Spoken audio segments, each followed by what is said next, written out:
Good evening, everybody. Welcome to another episode of Riffing with Scott. Unfortunately, Simone is a little under the weather, so she sends her sorries and her best regards to everybody in the stream.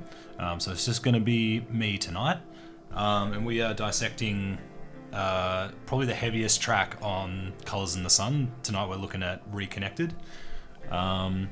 Before we jump in, we've got some pretty cool news. I'm not sure if everyone would have heard, but we are releasing our previous album, Ghost Mile, on vinyl, which is pretty damn sweet. That is all happening later today for those of you who are either just waking up or are in the middle of your work day.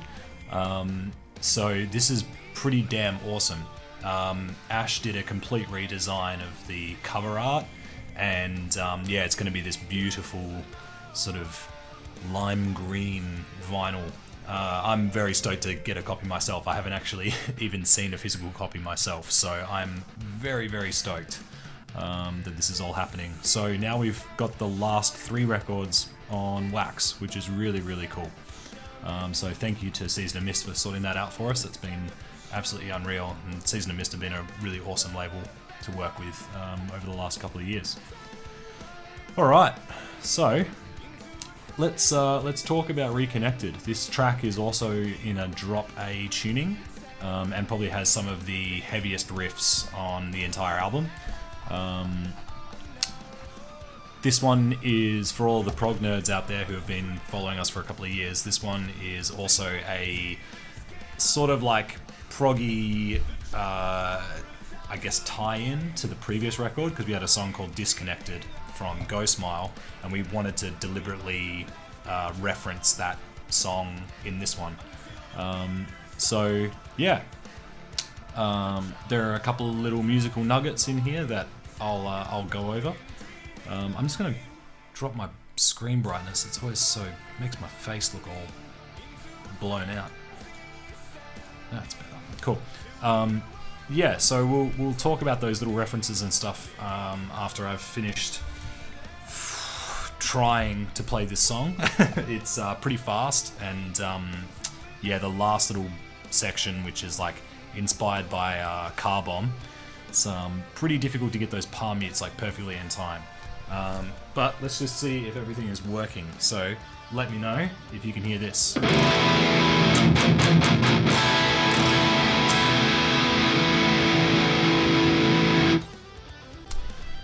Hey Jablo Macho, what's going on? It's awesome that we've got all of our regulars here. Marco, what's good? Scott, how are ya? Anne, West Columbia, South Carolina, that's awesome. Thanks for joining us. Cool, and let me know if you can hear the old Trackarini. Give me a sec. Let me know if you can hear this.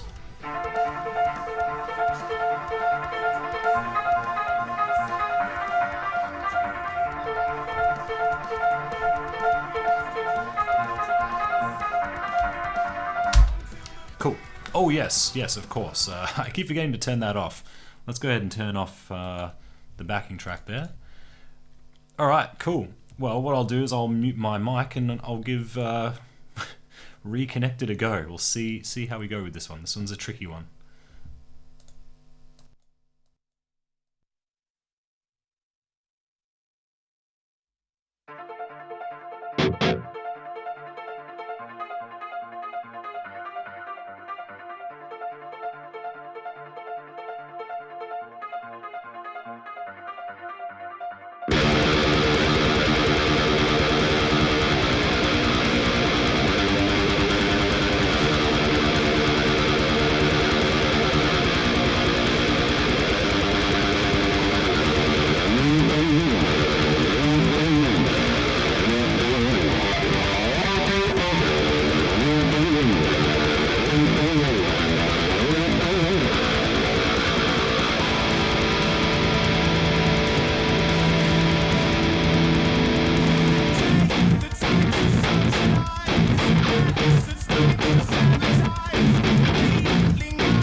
Boy, those palm mutes at the end are nasty. All kinds of weird, odd measures and stuff going on there. Trying to play along with Ash's drums in that part is really not easy. Cool. Nice. You'll need to get some dance moves in there for the bits where there's no guitar. Yeah, definitely. Well, those dance moves weren't good enough for you. I was just singing along to Danny's bit as well. Can you turn up the backing a bit? Yeah, will do. Sorry about that. I'll do that next time. Hey Ian, killing it as usual. Thanks, man. Hey Oscar, what's going on? Capsule Core, hello. Awesome. Cool. Let's just jump in. So, it's a shame Simi isn't here because she's doing some really cool things in this tune. So I'll try and I won't even bother to attempt to play some of the stuff that she plays on this track because it's real difficult. So the whole opening is just like a straight up just 16th note thing, but it's all done with opens. I think we originally had it all done with palm mutes when we were playing it as a band before we recorded it. We kind of decided it sounded cooler like being completely open. Muting like that, maintaining the silence and the rest is the challenge for me. Yeah, 100%.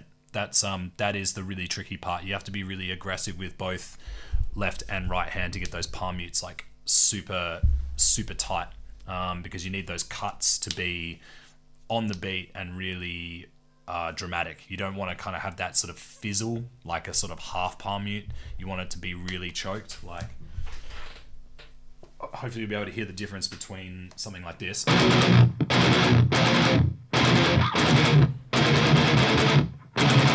something like this.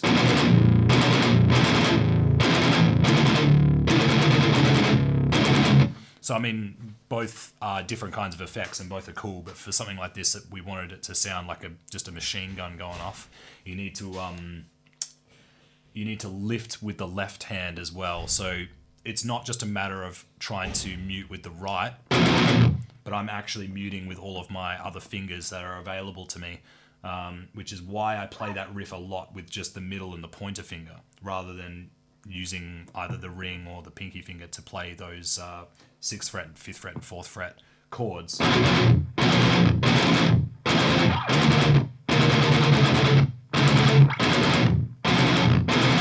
So you've got to be muting with both hands the whole time. It's pretty tricky. But we'll get to that. Can you please go over the slides slowly? Yeah, we'll do that now. So this whole section is just straight 16ths. It's pretty straightforward with just frantic double kick. So these slides, basically, it's a hard thing to notate because we're not exactly strictly moving on beat 3. We're sort of like moving up the neck kind of as it's going, as the riff is being played. You know?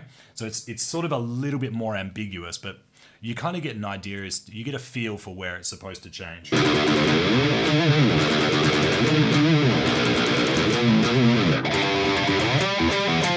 that's basically that section there. And we just do that right at the end. And that's basically it. So...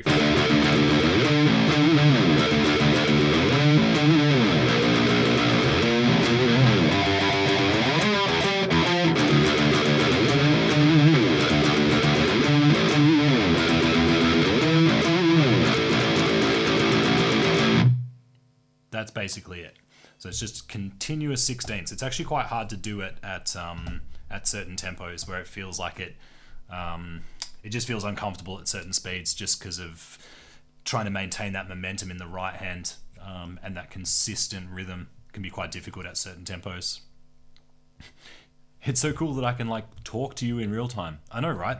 That's the beauty of streaming. I'm actually really enjoying doing this. Like, it's been a really fun sort of addition to my week. I teach guitar for a living, so this is sort of essentially just an extension of what I do for most of the week anyway.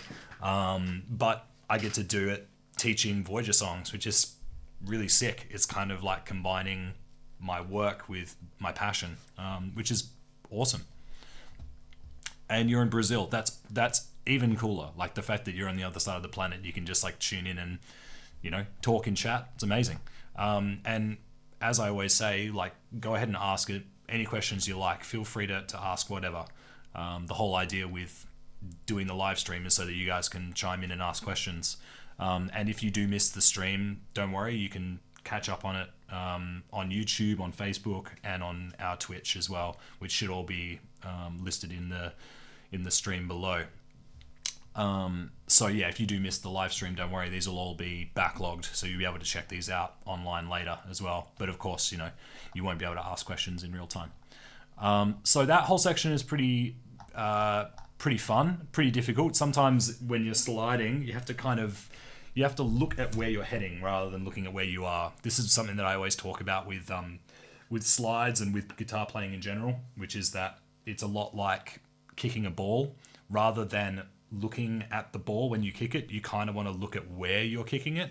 And this is very similar. You want to be looking at where you're heading. So in this case, it's all the way up to 17th fret on the first, on that first one. So it can be a little, sometimes it can be a little tricky landing perfectly on that fret when you're kind of sliding and doing the right hand 16ths the whole time. Greetings from Russia. That's amazing. Greetings from Perth. Hope you guys are keeping safe over there. All right, so the next little bit, this is actually kind of funny because I think I've mentioned this a few times, but my other band, which is unfortunately now defunct, Statues, they've kind of, well, at least I've kind of snuck in a few like Statues-isms into Voyager's music. Statues is very much like a mathcore, hardcore band. It's very abrasive, and I think with a song like Reconnected, that abrasiveness really lends itself to this tune. So this whole thing here is a classic Statues thing that we always do, where we just play the open strings and put on some crazy ass effects. So yeah, you guys being a big part of my life. Thanks for your music. Thank you for listening, and you're very welcome. It's really humbling to know that we can instill some kind of positivity in the world. I think that's awesome. So it's all it's a win-win. We feel grateful, and hopefully everyone gets some cool music out of it as well. Everybody wins. There's an element of will also. Phrygian mode. Yeah, it's I think I'm trying to think about what this is in. I guess a lot of this is sort of that harmonic minor.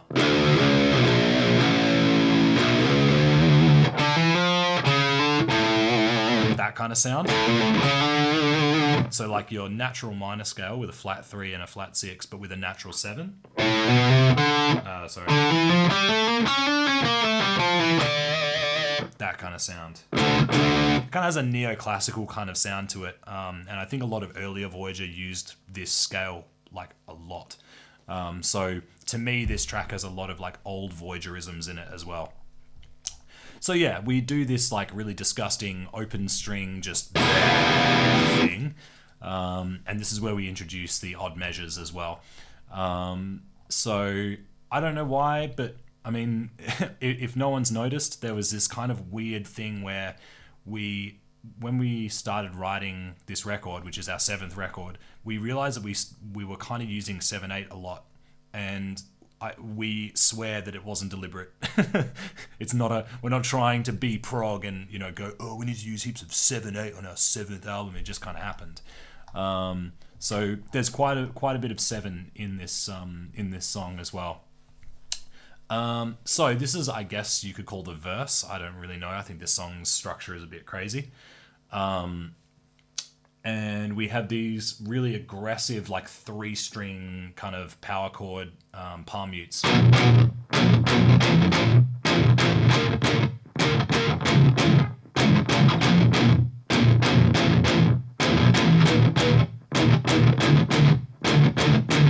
So what we're doing there, right at the very end here, you'll see a bar of 9/8. This is not as proggy and weird as it seems. Essentially what's happening here is we're taking these 2 bars, so a bar of 7/8 and a bar of 9/8, and if you do some basic maths, you'll find that that'll be 16 eighth notes, which produces 2 bars of 4/4. So essentially, all we're doing here is we're playing 1, 2, 3, 4, 5, 6 measures of 7/8, and then essentially 2 measures of 4/4, but just divided up in this way so that when you read the chart here, it makes a little bit more sense. But really, it's sort of, this sort of thing is just kind of, rather than constantly producing a 7/8 rhythm the whole time, we're sort of referencing it back to 4/4. So this is something that quite a few bands do, where they sort of, rather than continue this sort of odd measured loop, they will go back to a comfortable time signature, I guess you could say, that you can kind of nod your head to. Then the second half, I'm continuing my palm mutes, and Simone does this really, really hard rhythm here, which I'm not even going to bother to attempt. But if you listen to the second half of this verse, you can hear another guitar kind of just sitting on more 16ths in the background, and that's kind of what's happening. So she's sort of emphasizing certain 16th notes whilst kind of doing this constant rhythm, mostly 8ths and 16ths throughout. And it's a really, really difficult thing to get right because she's also kind of accenting any of the 8th notes that you see here. So every single 8th note that she's playing, so da da da da da da da da da da da da, every one of those has this accent on it while she's also playing the 16ths between it. So it's really, really difficult to get that part right. So I'm not even going to bother to attempt that because I haven't practiced that at all. She can do that. I think if it's something you're comfortable playing, I've always loved odd time signatures. Yeah, same. I think they kind of create a very different feel musically and emotionally. I think it can be very, weirdly enough, there are certain riffs and ideas that flow really nicely in odd measures, and I think a lot of the time when you're coming up with a riff, you'll know when an odd measured riff is supposed to be odd measured just because of the way that you've imagined the phrasing in your head. But it's kind of cool, like the first time you have odd measures kind of shown to you through a song you were listening to or something like that, it's like a mind-blowing experience. Like I can remember listening to Dream Theater for the first time and hearing riffs in 5 and 7 and 9 and all this sort of stuff, and I was like, man, this sounds so cool. It's really kind of disjointed, and especially with the way Dream Theater do it, they kind of show off the fact that they're playing odd measures, which is really cool. So yeah, I'm all about it. What's the music scene like in Perth? Seems there's a disproportionate number of great bands coming out of there lately. Well, I mean, if I'm honest, to toot Perth's horn, I think the Perth music scene is the best scene in the country. And I try to say this as unbiased as possible. But I think there was an article written by I think it's the frontman of the band Pond. I could be wrong about that. It was a member of Pond, who are an awesome Perth band, sort of psychedelic rock. He wrote an article about how the Perth music scene is very unique because we don't have anywhere else to play other than here. So it can be very weird. It's a weird scene because it's so insular that people forget that bands forget that the rest of the world even exists. Sometimes bands only care about how they're doing in Perth, which is a really strange environment to live in. That coupled with the fact that there's like only maybe 4 or 5 live music venues that are of appropriate size for local bands, the competition is really high. And so if you even want to play a gig in Perth, you have to be really on top of your shit. You have to have really good music. You have to have networked. You have to have met people, and you have to put in all this hard work up front in order to just get a gig here, which means that the caliber has to be high from the offset. So like one thing that tends to happen with bands here is that they'll record and release a bunch of music before even playing a show, and then they'll go into gigging after that. It's a pretty interesting scene, but I think it's unreal. Like the music that we have here and the diversity of the music here is incredible. There's so much good stuff going on. Do you guys ever get a carpal tunnel from playing too much Voyagerism? When I play some of your complicated riffs, my left wrist gets inflamed the next day. That doesn't sound good. Ivan, I think you might need to work out a way to play with more relaxation in the right hand. I've never had carpal tunnel myself, but I've had shoulder issues and lower back issues and stuff like that. So I know where you're coming from in terms of like having to deal with like a bit of physical pain when you're playing. I would argue that carpal tunnel. Well, I guess I'm not a scientist. I don't know exactly how this works. I'm not a doctor, but as far as I know, RSI can be triggered by too much stress in the hand. So I mean, really, your technique should be relaxed enough that you shouldn't have to tense up too much. But I mean, I'm talking as someone who's never actually had this before, so I don't really know what to expect or how it flares up. So yeah, I guess all I can say is I'm sorry that that's happened, and I guess see if you can find a way to maybe relax. I'm assuming this is your left wrist. Yeah, the left hand in particular can be pretty rough because obviously we're dealing with all these awkward shapes. And like one thing I always talk to my students about who are struggling with chord changes is the fact that our hands are creating all of these weird shapes that you would never use at any other point in life. Like if you play a G major chord like this, right? At no other point in time do you produce this sort of exact hand shape, right? So this doesn't feel comfortable to us. This isn't something that we do every day, unlike picking things up and moving things around and doing other gestures, which we're completely relaxed with. So the only thing I can recommend is see if you can find a way to keep your wrist a little flatter.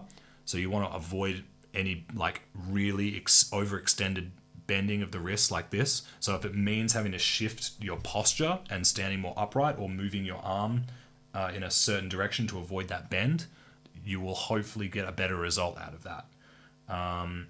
Yeah, it's tricky though, man. I know exactly where you're coming from. It's not nice. So yeah, I hope that it eases up. The syncopation is awesome. I've ended up in heated discussions about time signatures and syncopation.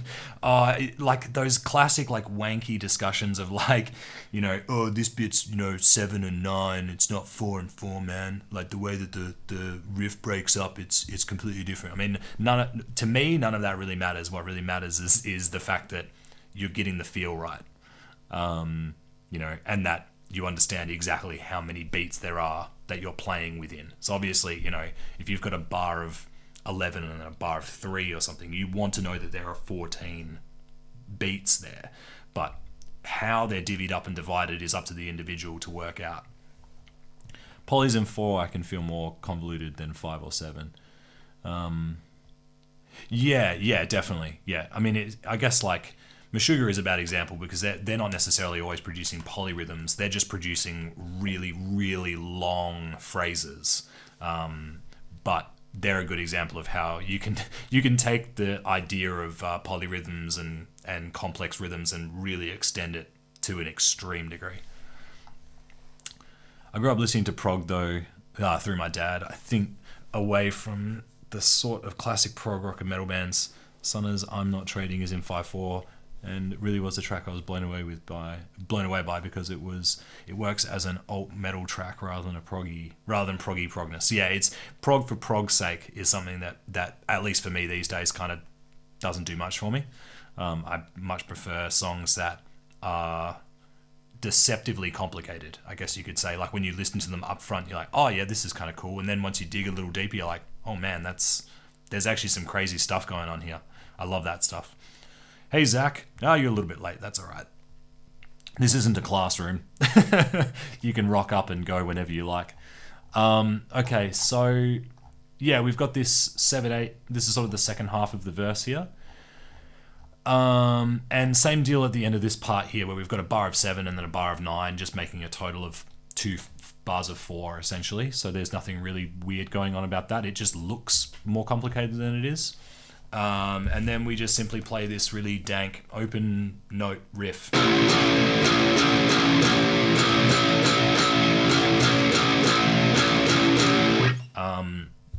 One thing that's going on in the background, in fact, oh man, you know what? Okay, let's find this file. Where would it be?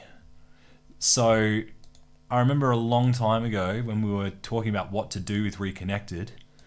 Here it is. Yeah. I was like, I can hear this really messed up sort of like crazy chromatic guitar thing over the top. Like sort of like a hyper edited, like digital scrambly kind of sound. And that's what's going on over this riff. So I think hopefully this will play. I don't know whether you'll be able to hear this, but...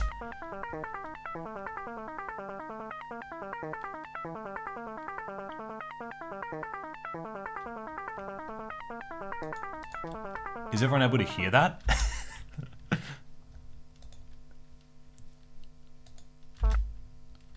Yeah, I'm not sure if that's going to get to you. I hope it is. But just let me know if you can't hear what's coming out of Pro Tools right now.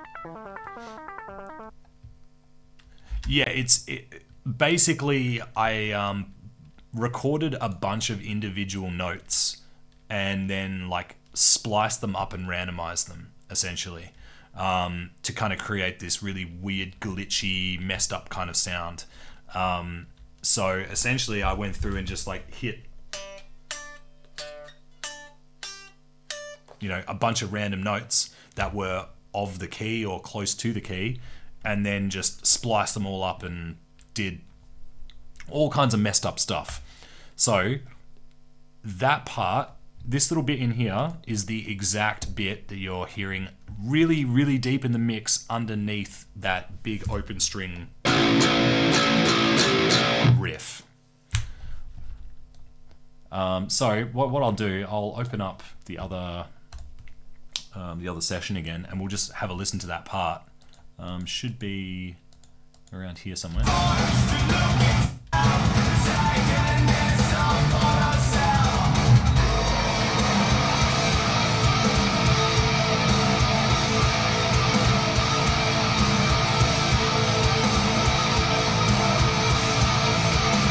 So can you hear that? It's sort of really deep in the mix, but essentially it's kind of creating this weird movement behind the riff. So it's not just this straight going riff. There's something behind it that's creating this wacky, crazy kind of movement. So that's what that is.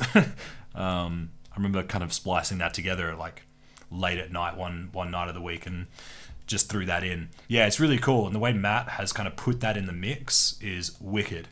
It just sits in this really background pocket, but once your ears kind of tune into it, I think if you were to take it away from the mix and listen to it without it there, that section would feel pretty boring. But with that sort of weird noodly bit over the top, it's kind of sweet.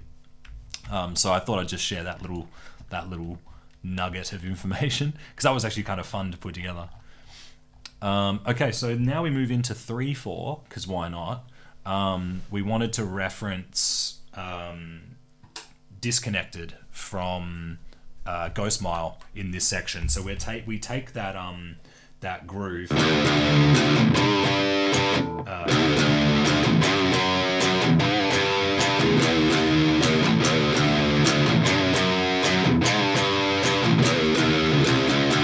And we basically play an alternate version of it. But that section is actually straight taken from Disconnected. And obviously Alex is singing Reconnected over the top, which is kind of fun. So is there a tab for the glitch check section? Oh man. Oh god. I could transcribe it. Okay, so if anyone can actually physically play that part, I don't know, I'll give him a free tab book. I don't know, something. I'll give you something. I'll think about that later, but if someone can actually work out how to play that part, if I upload the little file for everyone to listen to, if someone can work out how to play that and actually play it on the guitar, I'll give you something for free. Sorry it's been asked before, but what guitar is that? Is that a Mayonnaise? It sure is. This is the Duvel Elite 7. Just the most awesome guitar I've ever owned. Like, this thing is just an absolute workhorse. Sounds sick.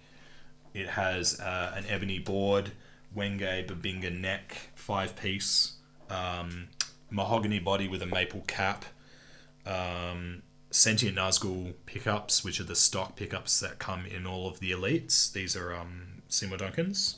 And it has a push-pull for coil tapping, so you can get single coil bridge, single coil both, single coil neck, as well as the humbuckers, which is wicked.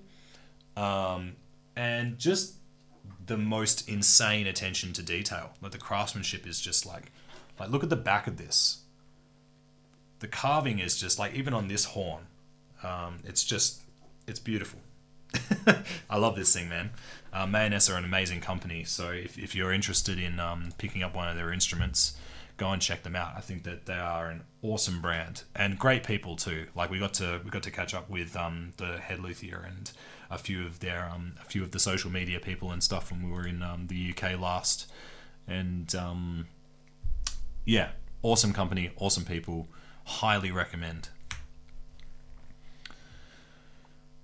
Do you guys sell Voyager signature picks, by the way? We did have picks. We will likely be bringing those back soon. Stay tuned, I guess. We haven't got anything lined up just yet, but we'll likely get some custom picks made up soon. Why, in your opinion, music scene in Australia is getting more interesting and innovative than ever?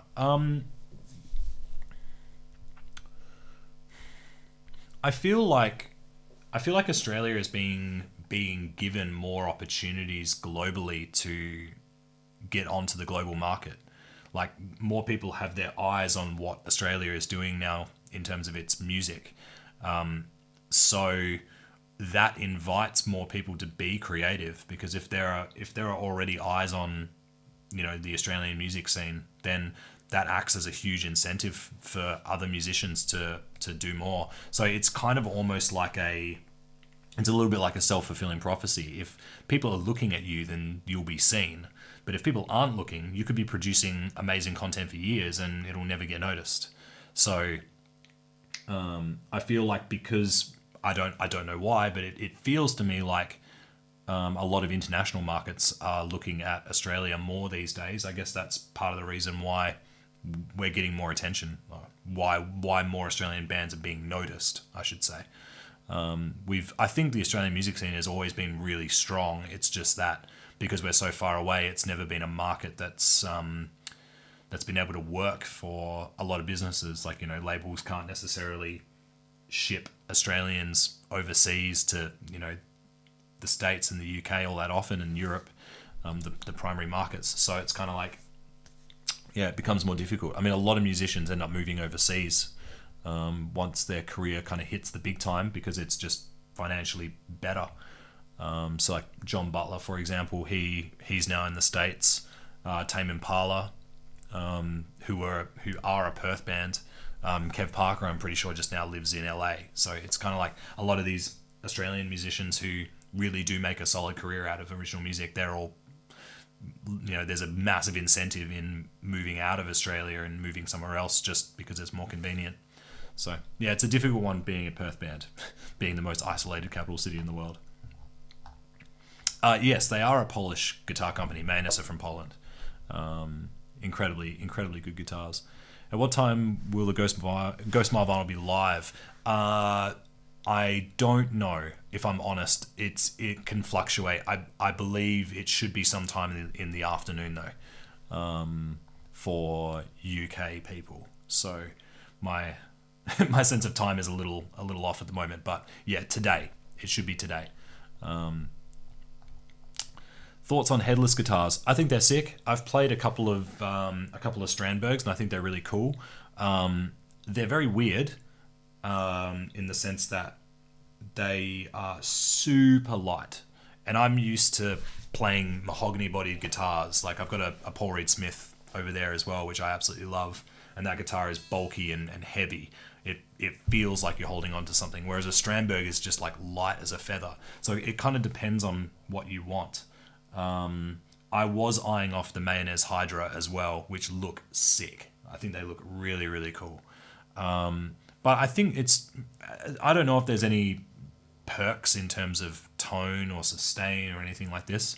I mean, when you're purchasing guitars that are built as well as this, they're all going to be much of a muchness in terms of, playability. Like they're all going to be incredible instruments. So it's really just about personal preference, I think.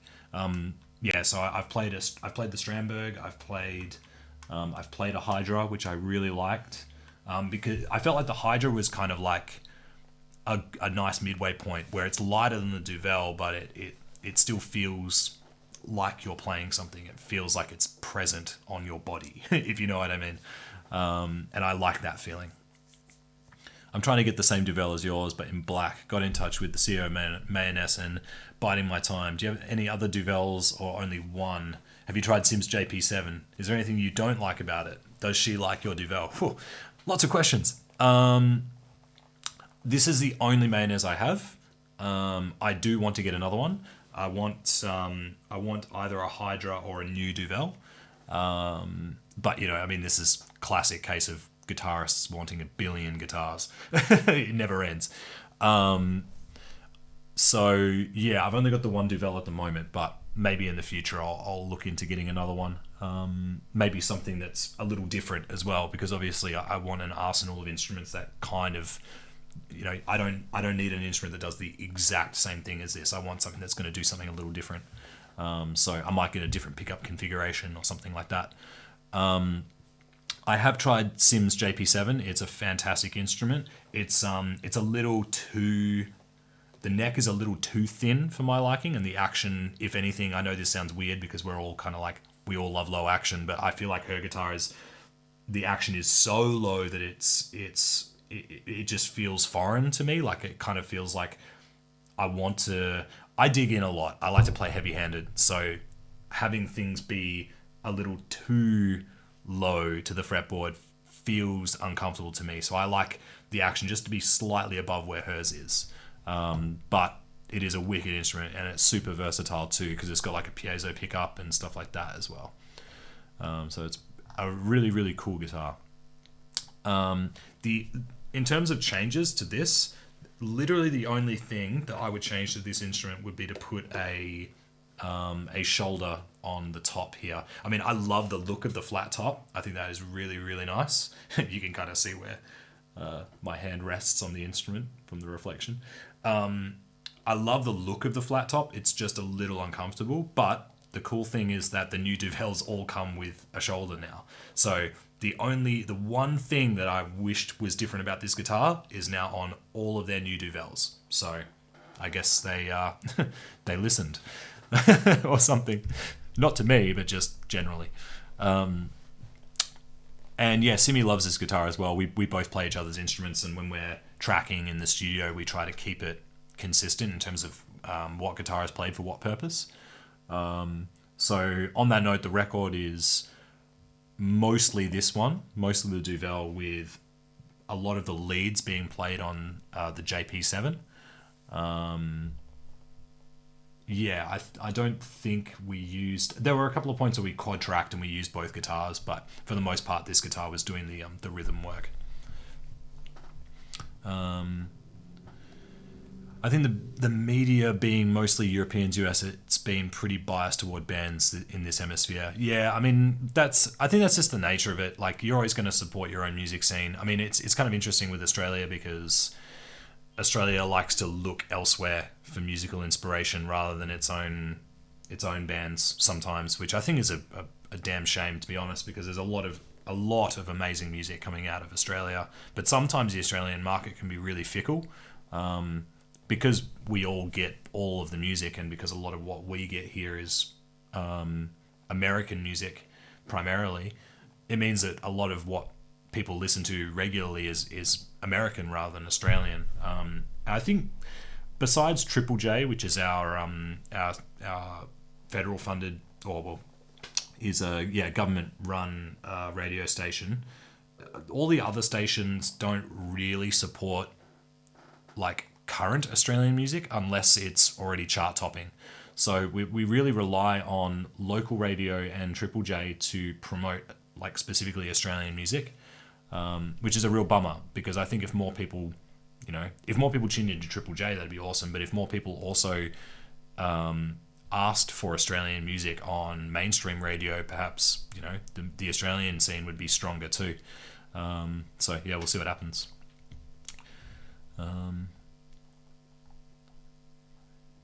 Who had the walkthrough idea for Water Over the Bridge? I actually don't remember.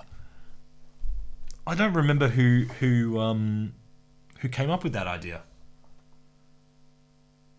No, I honestly can't. I can't answer that question. I have no idea. But it was fun as hell to make. That we were getting so many weird looks, man. Like there were people just walking down the street, and we were kind of like strutting and being dickheads, and everyone was like, "What the fuck are these people doing?" We got asked to move on multiple times as well. It was pretty hilarious. It was a long day. It was a long day of shooting, but it was a lot of fun. Probably one of the more fun projects that we did on the on the Colours in the Sun album cycle. Some of those video clips were really, really gruesome and difficult to get through, but that one was a lot of fun. I think even record stores here haven't been the best at stocking Australian bands. It's just hard. It's like there's so much music out there, so much, and you know when you live in a place like London or, you know, Paris or any of these places where you get access to basically everything, it's like, well, what's, you know, little old Australia doing? It's kind of hard you get lost in the mix, basically. The UK is generally quite big on all things Aussie. Witness the success of Neighbours and Kylie. Yeah, that's true. We do love our British comedy over here as well. I think British comedy is well loved in Australia. I found you through Last FM way back when I'm the Revolution was new. Oh wow, whoa, Last FM, man, that's a throwback. I haven't used my Last FM account in probably 10 years. I can hazard a guess that my top listens on my Last FM would be Devin Townsend and The Deer Hunter. I can almost guarantee it.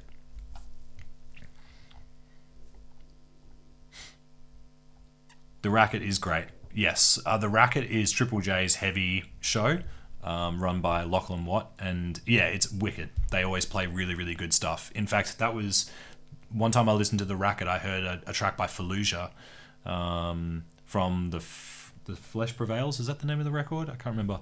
And I was like completely blown away and became a fan ever since. So, you know, I'm still discovering awesome music from Triple J, which I think is really cool.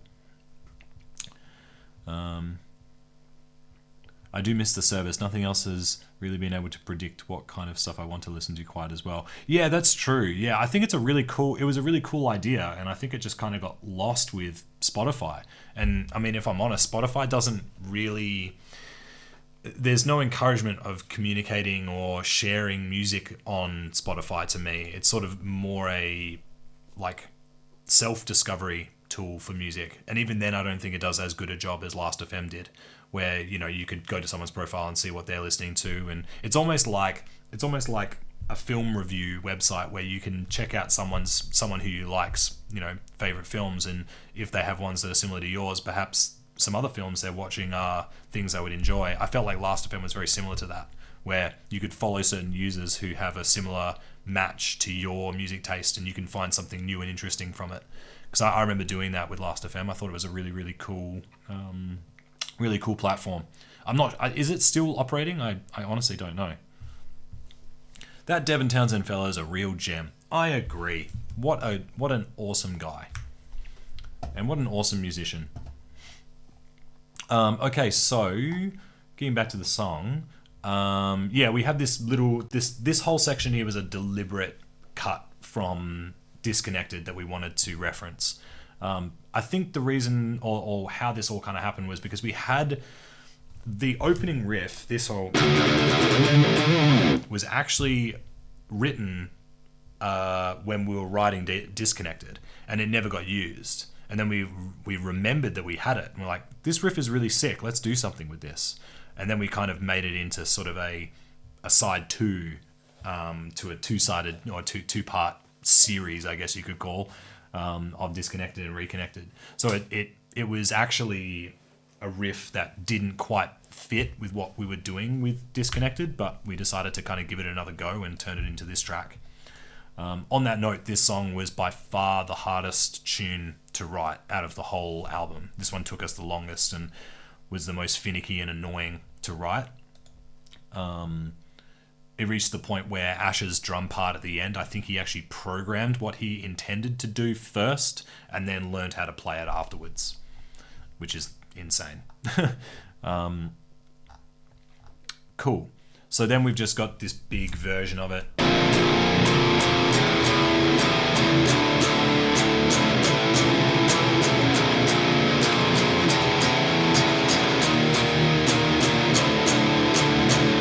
Right? Which is just big old power chords. And then we do a version of it with some palm mutes.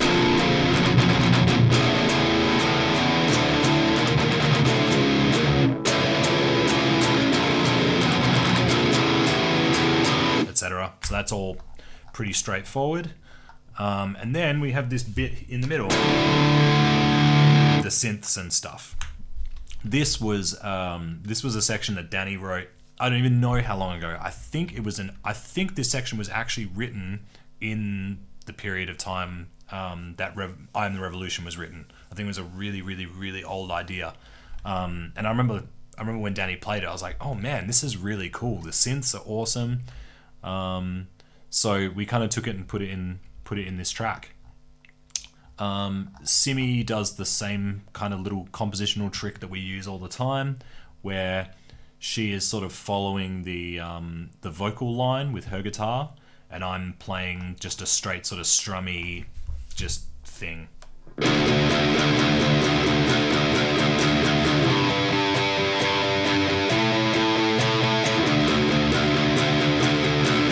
Right, while she just plays the melody over the top, which is something that we do a lot. We probably almost do it every single song, but you know, I guess that's kind of a Voyagerism. That's a part of what makes us identifiable as Voyager. You know, it's still operating, but they've really stripped down what they offer. Yeah, that's a bummer. I hope Last.fm can stick it out.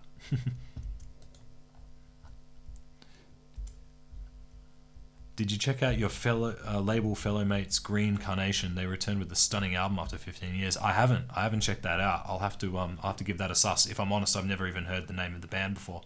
But yeah, I'll give them a listen. It's very interesting being on a label with a bunch of bands that sound absolutely nothing like us. It's very interesting. Season Mist fans, like fans of the label themselves, might not necessarily dig what we do, but that's okay. That's cool. It's kind of funny reading what people say about us. I'll be honest. We get a bit of a laugh out of it. Cool. So after that whole section, it basically goes back to the 16th note. That whole section. Oh, sorry, yeah, just before that, the second time we go through it, we do this.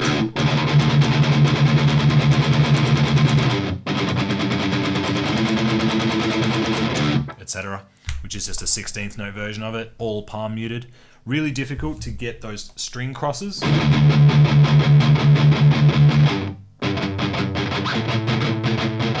Like getting those in time and really tight, it's difficult. You want to make sure those gaps are really, really solid. And then we have a nice little break, and then just big chords.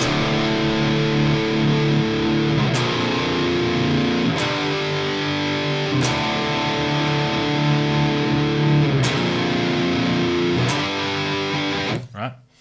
And then we're back to that whole like big old slide.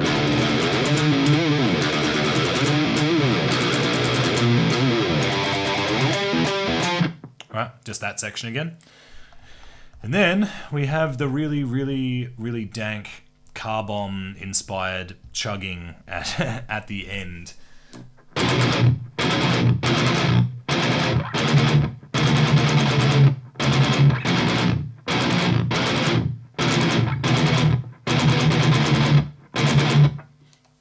Which does all kinds of messed up stuff. Now, in terms of what we're doing, our part's actually straightforward. It's just the same rhythm with the chord changes changing at the back end of the second half from a what would that be, a D to a inversion, a major inversion, to a D sharp to a D power chord. That's it.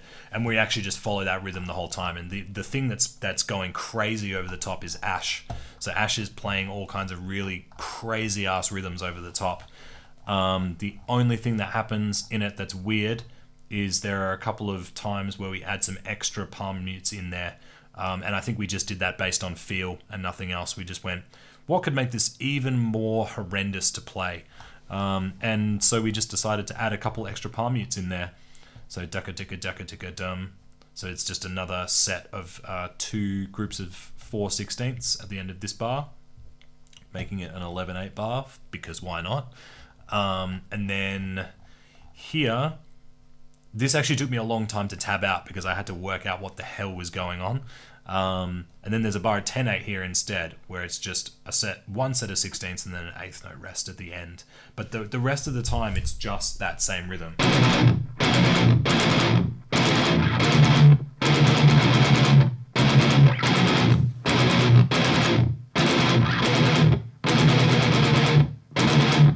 Right? And that's the same thing. I'm moving my palm for my palm mutes a little further up to give it that real, like, I guess for lack of a better term, that djenty sound. It's really like, so like if I put my palm further back, even if I palm mute and mute the left hand really tightly, it's kind of got that more like, I don't know how to describe it. It's kind of like early 2000s metalcore, where it's kind of a bit wetter sounding. But if you move your palm ever so slightly further up, you get more of that percussiveness compared to where you get more of that bottom end, right? So that's bitier and that's meatier, if we want to use stupid terms. But that's basically it. And we just continue that rhythm right to the very end. So this ending is almost entirely feel-based. I'm not thinking about odd measures at all. I've basically just learned the rhythm. That's it. And I think that it would be crazy to do it any other way. We were actually talking to the guys from Carbomb after they played a set at Euroblast. And we asked them, I was like, how the hell do you remember all of the things that you do? And they are a rote-learned band. Like, they rote-learn things so heavily that when they jam, they don't look at each other. They actually play as if they're playing on a stage so that they can time breaks, because they don't play to a click track either. Like, they don't play looking at each other, they play to the audience. So they all have to lock in with these breaks that are at odd measures perfectly in time. And they do this purely through feel, which is crazy. So if there's any good example of something that you can achieve with just rote learning, like pure muscle memory, Carbomb are a perfect example. And that's Reconnected, I should say. Not Disconnected, Reconnected. Perhaps we'll look at Disconnected at some point. So this one's a really, really fun tune. It's difficult as hell, and it's all about that right hand being as consistent as possible. Hope that was informative. Just so everybody knows, you can actually pick up the tabs for them for this whole record at our Bandcamp, which is our voyager.bandcamp.com, designed by the lovely Ashley Ducourt, and it contains all the tabs for all the songs, transcribed by myself and Simone, so you know that they are authentic tabs. And you know, if you're a notation nerd, then there's also sweet notation there as well. Both guitar parts done separately as well. All for $10 dues. So if you want to go check that out, just go to voyager.bandcamp.com. And of course, the other cool thing is this brand spanking new Ghost Mile vinyl, which we will be releasing today, which is amazing. May 27. You can pre-order it, and then they'll actually ship out, I think, a little bit before July, so that people can actually get them on July 10, hopefully.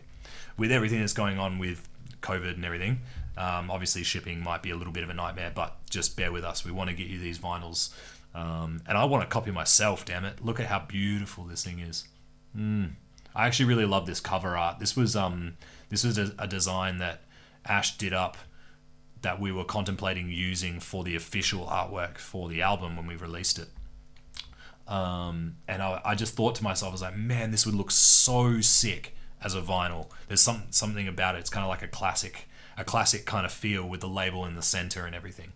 And yeah, so we've now got them, which is absolutely amazing. So you can go to the Season of Mist website and pick up a copy from them. And I think you'll be able to pre-order these from Bandcamp as well. So if you want to, you can also go to voyager.bandcamp.com and pick it up from here. So that'll be going live very soon. Hopefully once this stream is over, you guys will be able to check that out. Cool. Wow, we hit bang on 9 p.m. If anyone has any questions, we can maybe just hang out for a little bit. We smashed through that.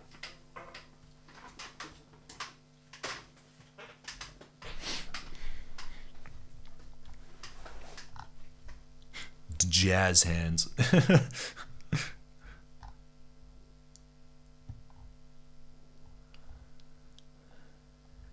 I've learned the piano bit just in case. That's awesome, Zach. It's good fun.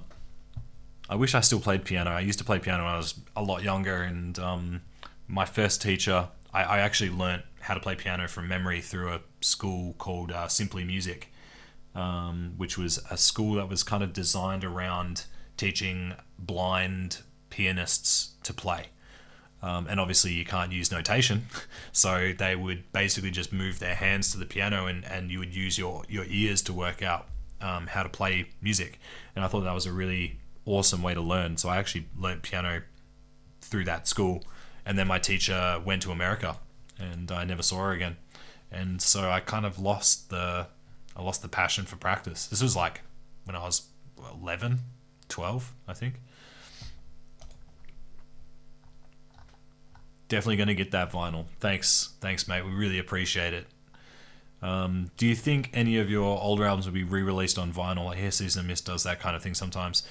We've been in discussion about doing vinyl re-releases. Ghost Mile is the first step.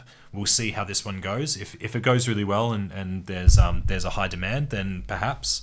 But yeah, it's basically a thing that we're working out as we go. We would love to have the whole back catalogue done on vinyl. I reckon that'd be sick. I just think vinyl is such an awesome product.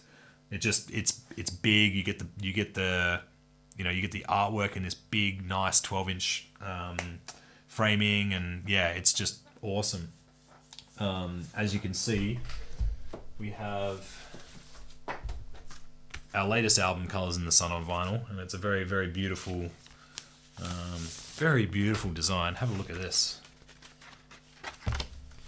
Ooh, and they also come with a signed slip, which is pretty sweet. But yeah, look at how these ones came out. Tell me that's not just absolutely stunning. So, no doubt the Ghost Mile ones will look as good as these ones. And this disc, I think you can get multiple different colours in the Colours in the Sun vinyl, but this one is a clear yellow, which is awesome. It's beautiful. The lighting in this room doesn't do it justice. It's actually really, really beautiful colour. Maybe it's like a kind of yellow-orange. But anyway. Yeah, so you can also pick those up from our Bandcamp as well. And just so you know, all of the sales that go through our Bandcamp are coming directly to us as a band. So, you know, if you're looking for the best way to support us financially, it is going to our Bandcamp and buying stuff from there, because that money comes straight to us, which is awesome.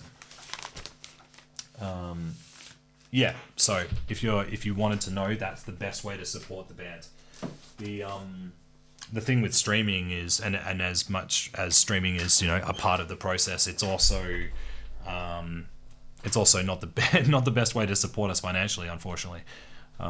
So the best way to do it is just to buy physicals still, the vinyls in particular. And of course, if the vinyls sell, then we'll make more of them for you. So there's that too. Do you guys know how to play other instruments aside from your own? As I said, I played piano for a while. I'm kind of dabbling more in keyboards now. I'm sort of writing some synthwave stuff just for fun. So I'm kind of getting back into keys a little bit. Not like, not to the level that Danny plays keyboards or anything, but just, kind of getting my fingers around modulation and pitch bends and, and all sorts of cool stuff like that. I used to play trombone. I was never very good at it. And that's it. And obviously I primarily, my primary instrument was actually bass for the longest time. I actually came to guitar much later. I think I started playing guitar when I was 15, but I was playing bass when I was like 12, and bass was sort of the instrument that I studied throughout high school and university as well. So I moved to guitar later, and just it kind of slowly became my primary instrument. In terms of the others, I'm not sure. I mean, obviously Alex plays a bit of guitar. Simone, I think, has only played guitar from recollection. I mean, I think Danny's only played keyboards as well. He played a bit of guitar as well for fun, but I don't think he ever took it anywhere near as seriously as he did piano. But don't quote me on that. What's your most recently released favorite metal album? Man, I haven't been listening to a lot of metal lately, if I'm honest. I think the new Loathe album, that is awesome. That is a really killer record. I think Loathe are a very unique and awesome band. I can't remember. I think it's. I gave you. I can't remember the name of the album. It's a long title. Give me a sec.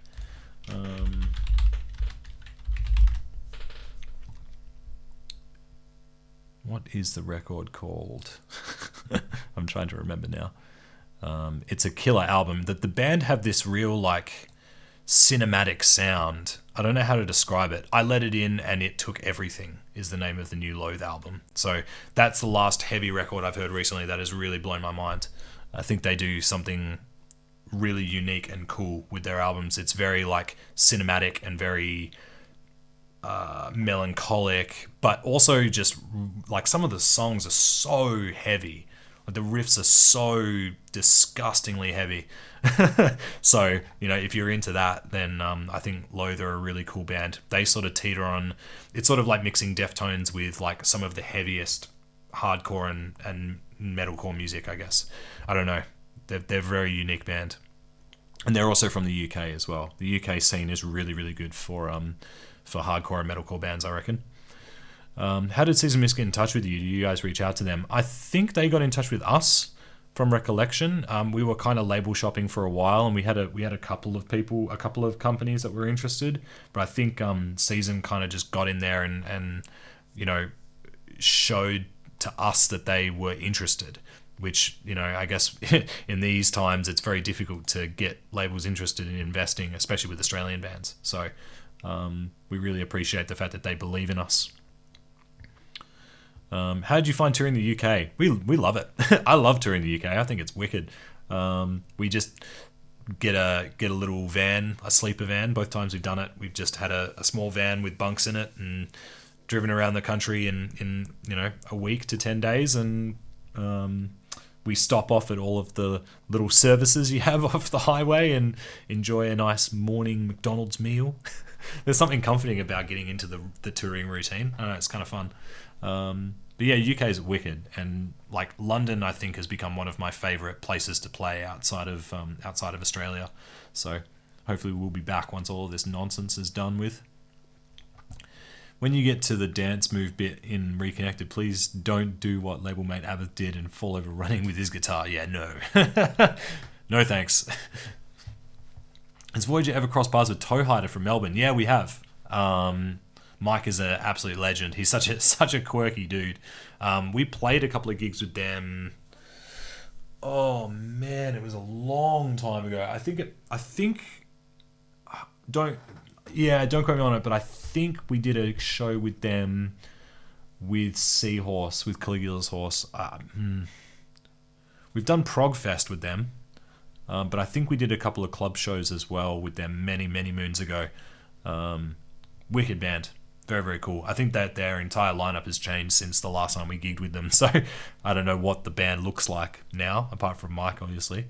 But yeah. In my opinion, Uneven Structure and Periphery are the heaviest bands of all. To me, I still think City by Strapping Young Lad is the heaviest record I've ever heard. Yeah.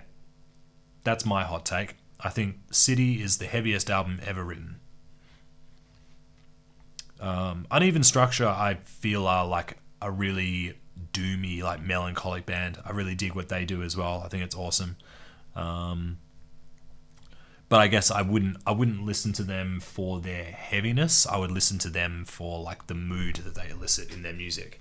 It's kind of got this real melancholic, moody vibe to it. It's kind of like dreamy and dark. It's very cool. Very, very cool stuff. And great band live as well. They really kick ass live. Arno, the drummer, is just like, man, that guy can play drums. Yeah, sick band, and we've done a couple of shows with them. They're lovely dudes. Yeah, go check out Loath. That band is sick. Their album before the most recent one, The Cold Sun, is wicked as well. It's kind of like, when you look at the artwork, it's Akira. It's the anime Akira, but done in heavy music. And it's like, yeah, it's crushing. It's so good. Yeah, I couldn't recommend Loath more than I already do. I think that band are amazing. For $10 shipping, I'd rather pay you $15 for the CD and be able to download full bit for bit original fidelity rip and scans of the booklet.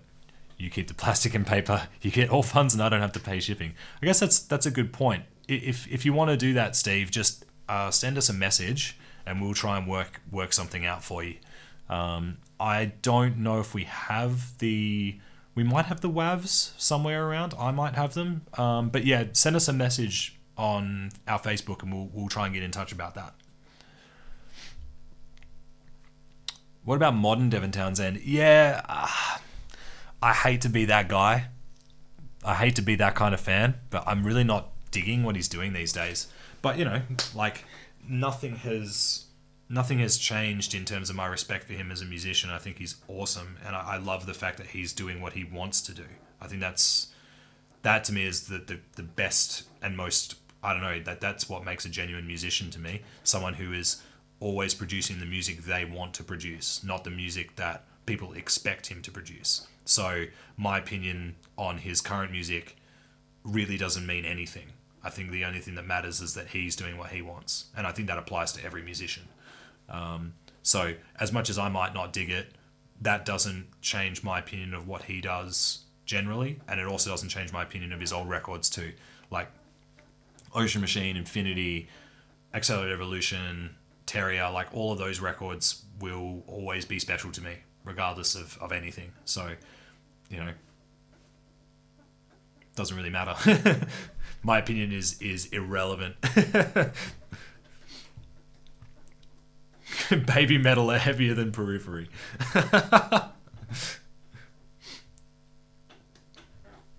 Yeah, and it's obviously not always about the heaviness. You're right, Zach. That's just like one element of music. Like, I think that's why I always find really interesting about people who like actually get offended by heavy music just because of the sound of it. It's like it's just a timbre. It's just a sound. Like, I don't know how you could be, unless obviously if the lyrics are graphic or whatever. If the lyrics are describing something you don't want to imagine, then yeah, of course. But like the actual sonic nature of music itself, I don't know. I mean, maybe it's just because I've listened to a lot of heavy music in my time that I don't find it offensive or like, aggressive in the same way that I think someone who hasn't heard heavy music would. But again, each to their own. That's the beauty of music. It's completely subjective. I've heard of Astronoid, Nathan, but I haven't heard Spotlights. Astronoid are cool. They're like an instrumental kind of prog band, if I'm not mistaken. I think I've heard a little bit of their stuff. Maybe I should write some of this down. I should write a list of bands, a list of recommendations. I need some new music to listen to anyway, so. I like heavy and not. Yeah, same as me, Steve. Like, I think I think a lot of musicians in heavy bands need to be listening to music that isn't heavy or isn't of the genre that they play themselves. I think it's a really healthy thing to expand your musical horizons. And I think one of the things that really benefits Voyager in the way that we compose music is the fact that we're all listening to very different stuff. Like, we all love heavy music. We all came to Voyager with a love and a passion for heavy music. That's sort of like in the Venn diagram of all the music that we all listen to as individuals. Heavy music sits in the center, but then we've got all these other elements that we all like as individuals, and some of those cross over.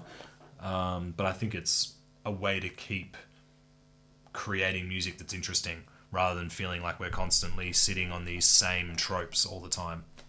We're always willing to try something new. And I think listening to different kinds of music is a way to achieve that. If you want something poppy, check out Jacob Collier. Jacob Collier is a freak. I got introduced to him through his a cappella videos that he does, where he does like barbershop and a cappella arrangements of theme tunes and songs, where it's like multiple videos of himself singing. The guy has perfect pitch, so he can just like sing a note bang on perfect, or at least he can find a note bang on perfect. So he's an absolute freak musician. He plays everything. He plays drums, bass, piano, and he plays them all like at professional level. Jacob Collier is an absolute freak. And if you want more information about theory than you could ever want, the guy knows everything about theory. He's like a theory nerd, which is awesome. He talks about all these things that I've never heard of before, having studied music and listened to music for practically my whole life. He's saying stuff that I'm just like, what? What is this? So yeah, I think that Jacob Collier is an amazing musician and a great songwriter too, because I think he's a guy who can teeter the line between doing something innovative and interesting, but still maintaining a pop sensibility at the same time. I think he still writes a good song, but he does all this really interesting stuff with it. I think working in a record store opened me up to more than what I listened before. After I looked after the specialist section, so I found all sorts of weird and wonderful stuff. That's awesome. It's cool being given like opportunities to find new music. I think you have to be open to it initially. You know, like when I was younger, I was just a total metal elitist. I felt like I wasn't allowed to like other styles of music because I had to project a sense of being a metal guy, which is stupid. So stupid. It's so childish to think that way, in my opinion. It doesn't mean that you have to like other things, but it's the idea that you have to dislike other things on account of what you do like that is just, to me, is so absurd. And now, like, as an adult, I look back on my teenage self and I'm like, man, you missed out on so much good stuff because you couldn't get your head out of your own ass. Do I have my Helix Stomp presets for download? I don't, but there is a video online where we go through all of our patches. In honesty, Nathan, the patches are so basic, like a monkey could program them. They're really, really simple. We don't do anything particularly innovative or interesting with our patches, if I'm honest. We just try to generate tones that we would like to hear coming out of a tube amp. So I'm stuffing around with the Stomp a lot more. Like, I'm doing some other recording projects at the moment where I'm really giving the Helix like a test drive in terms of just being able to do a ton of genres, and it's holding up really well. It's got a whole bunch of great tones in there for all kinds of stuff. But the Voyager tones, we just wanted something that represented the amplifiers that we were used to using. I used to use a Marshall JVM 410H, which is just, in my opinion, the best Marshall head ever made. And all I really wanted was my Helix Stomp to sound like what I was used to, so we keep it pretty dry and simple. There's just some reverb and some delays and some stuff on the patches, and the clean channel is a little bit more interesting because there's some swimmy reverbs and delays on that, which we're sending into parallel. But if you want to check that out, there's actually a video that I've uploaded on YouTube in which we go through all of our patches, so give that a sus. Adam Neely puts out good theory videos. Yeah, Adam Neely is awesome too. I haven't watched much of his content, but he is a very knowledgeable dude as well. All right, we might wrap it there, everybody. But thank you again for joining us on another episode of Riffing with Scott. This has been a really fun little project, and now that we're sort of reaching near to the end of the album, I might go back and do another one. We might do something different. I'll have a think. And of course, pop in the chat recommendations if you want to see us streaming other content. Like if you want to see us stream video games, or just stream a hangout, like where we just talk music and talk whatever you want to talk about. That'd be awesome too. I'm a massive D&D nerd. I love my role-playing games. So I had the idea of perhaps like running a D&D session or something like that, like a design, where you Voyager fans can design a character or something like this. I don't know. I think that would be a lot of fun for anyone who's interested in the gaming world. I think that'd be a bit of fun. Just like to show off stuff that we like doing in our spare time, not necessarily just the music thing. So, in terms of other records, the tabs were a very, very long process. It took us months to do it, and we had to kind of do it around other projects. So it does take a lot of time, and because Ghost Mile is an older record, it's going to be pretty difficult to remember how to play some of that stuff. So we'll see how we go. I can't guarantee that we'll get to it anytime soon, but perhaps we will. It sounds like people are really in for the game streams and the D&D content. That's sick. I've been running a D&D session as DM for the last over 2 years. Actually, we've had the same party for 2 years, which is unreal. And in the world of D&D, for anyone who's a fan, they would know that most D&D sessions, you can't get them to last for longer than 2 months a lot of the time. There's the old meme of never being able to get together for a D&D session ever. And so we've been very lucky.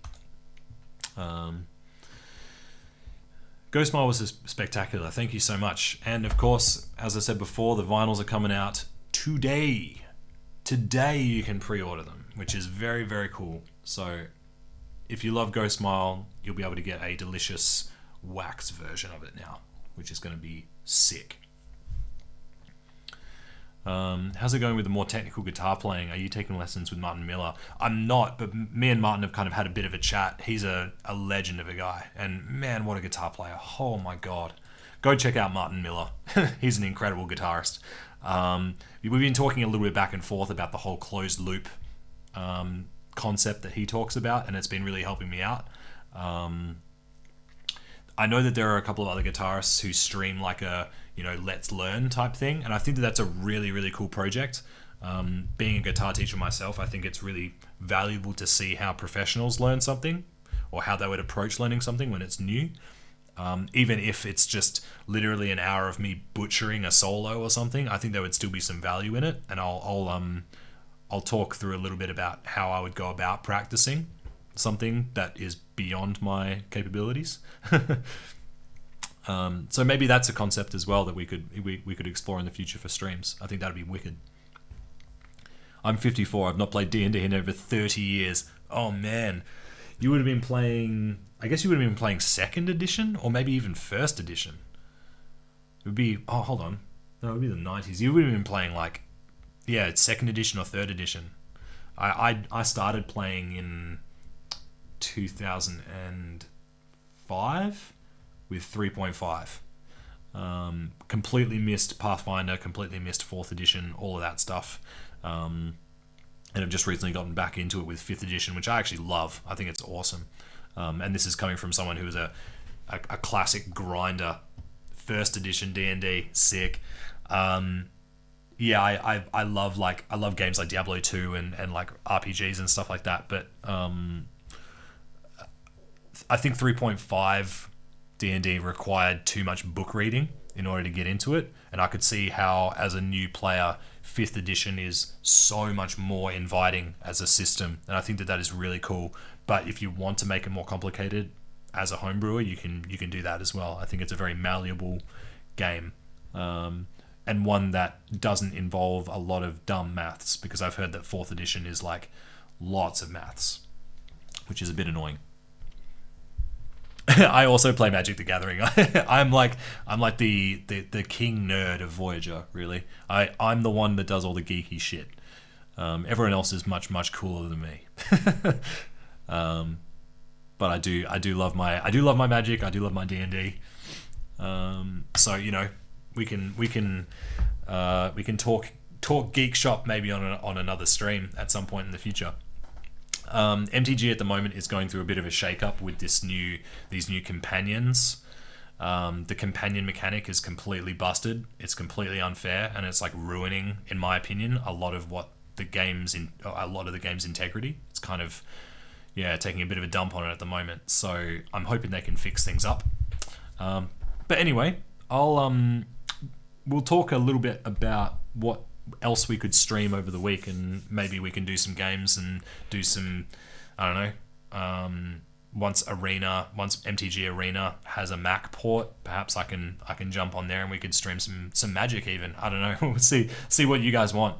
Maybe leave a comment in the chat and let us know what you want to see in future live streams. But for now, take care. I'll see you all very soon.